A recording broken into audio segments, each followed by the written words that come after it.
The game opens on a broken helmet. It lies on the surface of a scorched, alien-looking world. Cracked visor, scorch marks along the collar. No body beneath it, just the ground and the silence, and the distant hum of a planet that is no longer what it was. Before you fire a single shot, before you meet a single character, before the story even begins, Halo Reach tells you how it ends. You are going to lose. That is not a spoiler. That is the premise.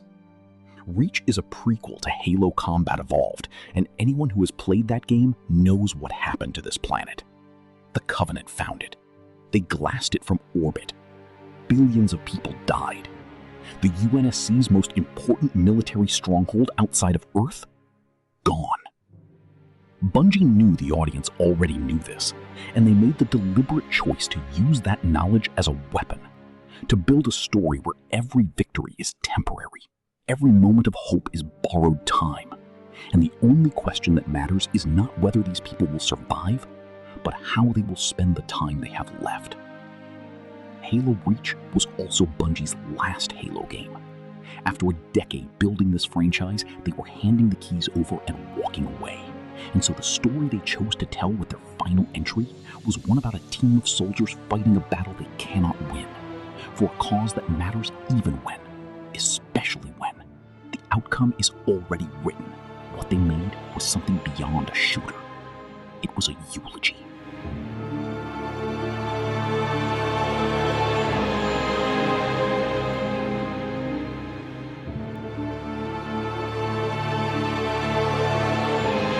The year is 2552. The planet is Reach, humanity's most fortified colony world, the beating heart of the UNSC war machine, a world of open fields and ancient mountains that millions of people have called home for generations. You are Spartan B312, Noble 6, the newest member of Noble Team, and the one nobody will tell you much about. Your file is classified. Your history is sealed. You are defined, by design, only by what you do from here forward. Noble Team's commanding officer is Carter A259, Noble 1, steady, composed, a soldier who has been carrying the weight of command long enough that it sits on him naturally. He does not waste words. His second in command is Cat B320, Noble 2, brilliant, sharp-tongued, the team's intelligence officer, and the person most likely to find an unconventional solution to an impossible problem. She lost her right arm in an earlier mission and replaced it with a prosthetic she uses without hesitation. June A266, Noble 3, is the team's sniper. Quiet, observant, sardonic in the way of people who have seen too much and learned to keep their distance from it. Emil A239, Noble 4, is the one with the skull carved into his visor. He is aggression made human, the first into any fight, the last to look for a way around one. He wears what he is on his face. And then there is Jorge 052, Noble 5, the only Spartan 2 on a team of Spartan 3s, larger than the others, quieter than you would expect from someone his size. He is the one who checks on civilians when the team passes through a town. He is the one who carries the weight of what they do differently than the rest. These are the people you are going to fight alongside. You will not fight beside all of them to the end.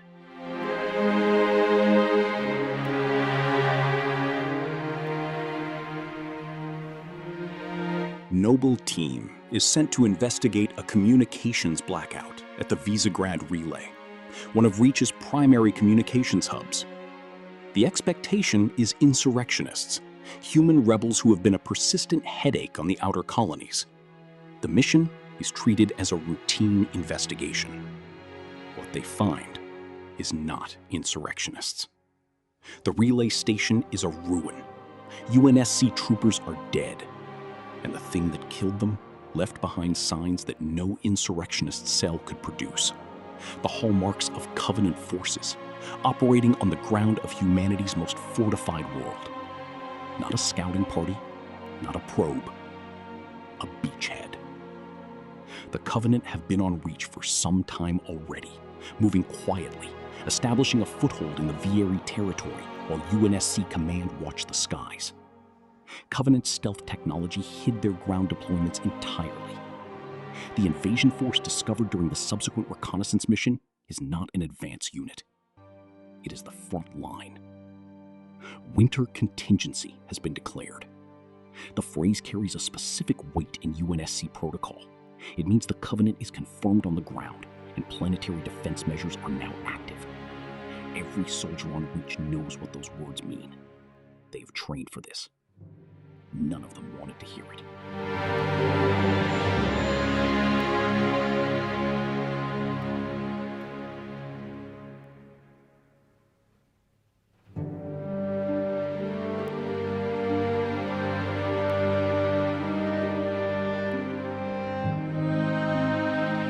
Noble Team infiltrates Covenant territory and find a Covenant spire, a massive structure the Covenant have been using to covertly insert invasion forces directly onto the planet's surface, bypassing orbital detection entirely. The following days are a mobilization. Noble Team is integrated into a massive UNSC counterattack on the Covenant-held VRE territory. Hundreds of ground troops, armored vehicles, air support, the full weight of what Reach can put in the field on short notice. It is one of the game's most expansive sequences. Open terrain, Covenant infrastructure spreading across the landscape. The scale of what you are pushing back against made visible for the first time.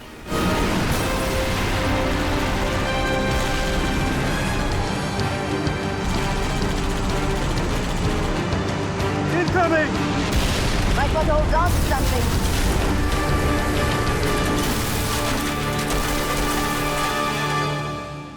While Noble 6 tears down the spire's shields from the ground, the UNSC frigate Grafton destroys the structure from above with its MAC cannons. For a moment, the sky clears. The counterattack holds. Reach can still be defended. Then, a Covenant supercarrier drops out of slipspace. The Long Night of Solace, nearly 3 kilometers of warship, materializes in low orbit and destroys the Grafton with a single volley. Everything that just happened, every meter of ground just reclaimed, is rendered meaningless in an instant. One ship, and the calculus of the entire battle shifts. The UNSC has no weapon that can reach it from the surface.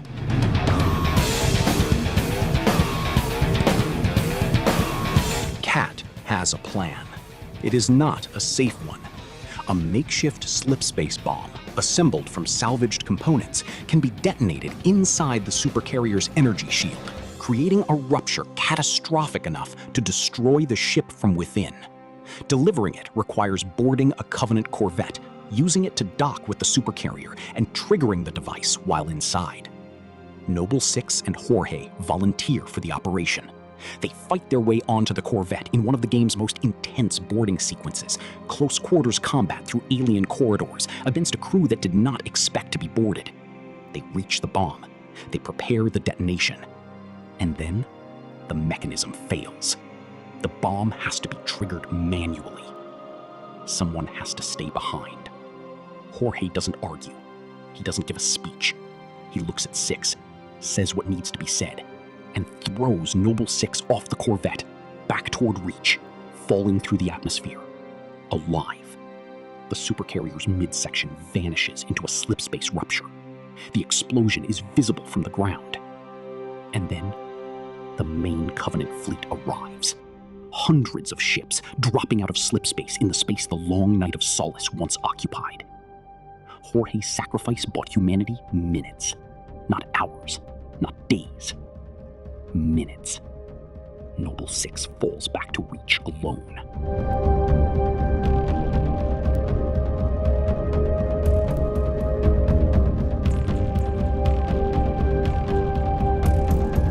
New Alexandria is a city of towers and light, a population center built on the assumption that Reach was safe. By the time Noble 6 lands outside it, that assumption is being corrected from the air. The city is under siege. Covenant ships patrol the skyline. Noble Team's objective is to assist with the evacuation, protecting civilians, destroying Covenant jammers embedded in the skyscrapers, buying time for as many people as possible to get out. There is a moment here, scattered across the evacuation missions, where the game shifts its register. The early battles were fought in fields and mountains, on a scale that felt like war. New Alexandria is personal. These are apartments, streets, the places where ordinary people lived. The Covenant are not fighting a military campaign here. They are ending a city. Noble Team works through it, methodically, professionally, because that is what Spartans do. And then the order comes to take shelter. The Covenant have begun glassing the surface. Coherent energy beams fired from orbit, reducing everything they touch to fused glass and ash. The team runs for a bunker. They almost make it. Where does he get off calling a demolition a priority one?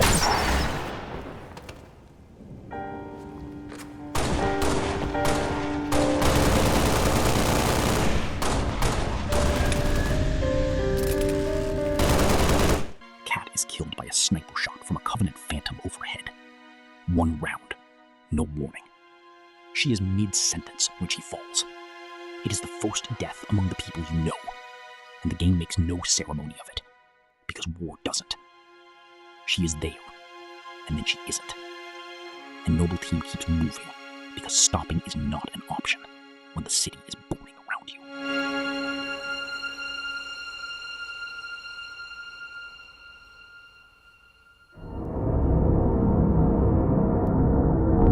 Sword Base was the mission that opened Noble Team's involvement in the defense of Reach. Now Holland recalls them to the same location, but not to defend it. The order is to destroy it. The Covenant are after something beneath the base, and the data inside cannot be allowed to fall into their hands. Beneath Sword Base, in a hidden research facility, they find Dr. Catherine Halsey, the architect of the Spartan program, the woman responsible for creating the soldiers standing in front of her. She shows what the Covenant have been searching for, a Forerunner artifact of unknown purpose. The Covenant zealots who triggered Winter Contingency were not invaders. They were archaeologists, looking for something specific. Halsey has analyzed what the artifact contains. She believes it is critical to ending the war. What she gives Noble Team, what she trusts them to deliver, is Cortana, an AI carrying the artifact's data, encoded and protected, the most valuable intelligence asset the UNSC possesses. The mission is simple in its instructions and impossible in its execution. Get Cortana to the Pillar of Autumn, a Halcyon-class cruiser waiting at the Azod shipyards before the Covenant can stop them. Jun escorts Halsey out. The rest of Noble Team, Carter, Emil, and Six, take Cortana and move. There were 3 of them left.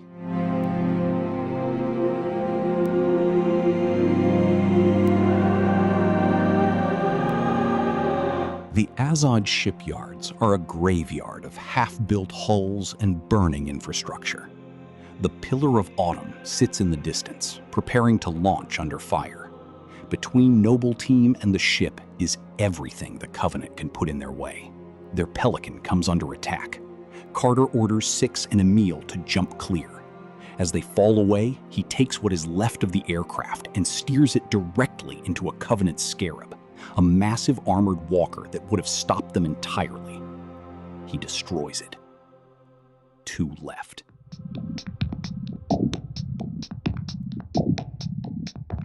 Emil takes position at a massive coil gun emplacement on the ground, the weapon protecting the Autumn's launch corridor. Six presses toward the ship on foot, Cortana in hand, fighting through wave after wave of Covenant forces. Behind them, the coil gun fires. The Autumn's path is clear. But Emil never makes it off the gun. A group of Covenant elites reaches his position. He kills the last one with his own knife, blade through the throat. But he does not survive the encounter. Noble Six reaches Captain Jacob Keyes at the Autumn's ramp. Cortana is delivered. The mission is complete. Keyes extends a hand. He is offering Six a way out, a seat on the ship, a chance to leave Reach behind. Six looks back at the launch corridor, at the Covenant forces still bearing down on the Autumn from orbit. The ship is still vulnerable on the ground. If those forces are not held back, the Autumn does not launch. Noble Six refuses the offer. Lieutenant, get aboard! We gotta get the hell out of here! Negative. I have the gun. Good luck, sir. Good luck to you, Spartan.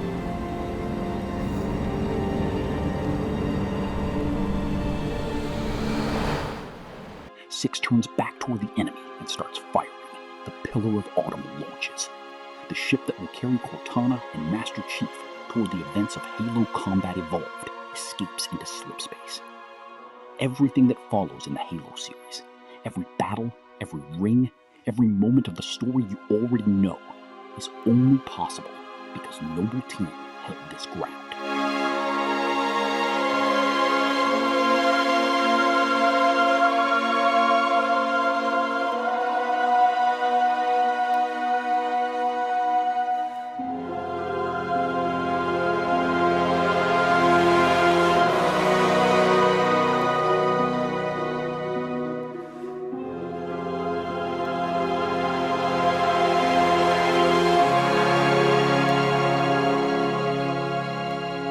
What follows is the last chapter of the game.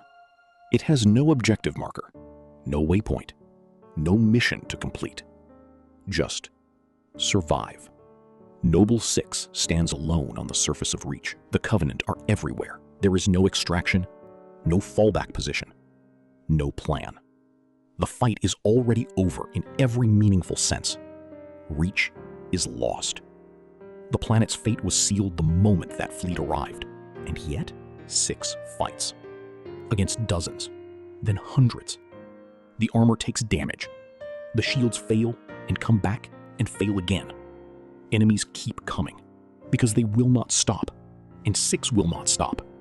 And this is what it looks like when someone who was never going to survive decides to use every second they have left.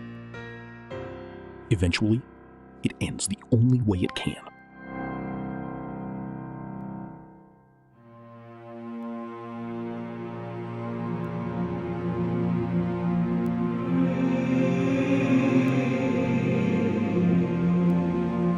Years later, the game tells you, in a quiet caption, a UNSC ship passes over the ruins of Reach. The planet is being reclaimed. Life is returning to the glassed surface. And there, in the ruins of Azod, they find the remains of a Spartan who held off an alien army alone, in the dark, until there was nothing left to give. The helmet from the opening cinematic. That is where it has been, all along. Reach. Remember them. Halo Reach is the best story the Halo franchise has ever told. That is not a casual claim. It is earned. What Bungie understood in making this their final Halo game is that tragedy requires investment. You cannot grieve people you don't know. So they gave you 6 soldiers, each one distinct, each one carrying something specific. And then they spent an entire game taking them away from you, one by one, in ways that felt exactly as arbitrary and sudden and unfair as death in wartime actually is. Kat doesn't get a goodbye. Jorge doesn't get a last stand. Carter finds one more way to be useful with what he has left. Emile dies with a knife in his hand, because that is who Emile was. And Noble Six, the soldier you inhabited, chooses to stay. Not because of orders, not because survival was impossible, though it was. Because the mission wasn't finished, and someone had to finish it. The landscapes of Reach are part of what makes this work. This is not a generic war world. It is a place that looks like somewhere worth fighting for, and the slow process of watching it burn is built into every mission. It is worth saying clearly, this game was made by people saying goodbye. Bungie had spent a decade building Halo, and Reach was their farewell to the franchise, to the world, to the characters they created for the purpose of killing them. That awareness lives in every frame. They were talking about Noble Team. They were also talking about themselves. Reach was worth it. It always was. Therefore, we always remember Reach.